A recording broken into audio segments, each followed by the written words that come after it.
یہ بہتان بھی نہیں ہے، الزام بھی نہیں ہے، حقیقت ہے کہ اللہ ہماری منزل نہ ہے نہ ہم بنانا چاہتے ہیں. ہماری منزل دنیا ہے اور اسی منزل پر ہم ڈٹے رہنا چاہتے ہیں. ہاں داڑھی رکھ لیں گے، عورتیں شرعی پردہ کر لیں گی، سور کا گوشت نہیں کھائیں گے، شراب نہیں پئیں گے، لیکن زندگی اپنی مرضی سے گزاریں.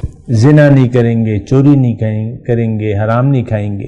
چند ایک کا بات ہم عام کرتے ہیں نا. اور یہ کام تو دیکھیں بہت سے آپ تعریف کرتے ہیں جو یورپی ممالک ہیں، کینیڈا ہے، یہ ہے، لندن ہے، یار بڑے صاف ستھرے لوگ ہیں، نہ دھوکہ ہے نہ جھوٹ ہے. تو یہ زندگی تو وہ بھی گزار رہے ہیں. اگر آپ اسی میں سارا، لیکن یہ ایک بڑا مطلب ایک ایسا مسئلہ ہے جس کو سمجھنا مشکل نہیں ہے. دیکھیں اصل تو نیت ہوتی ہے، زندگی گزارنے کی آپ کی نیت کیا ہے.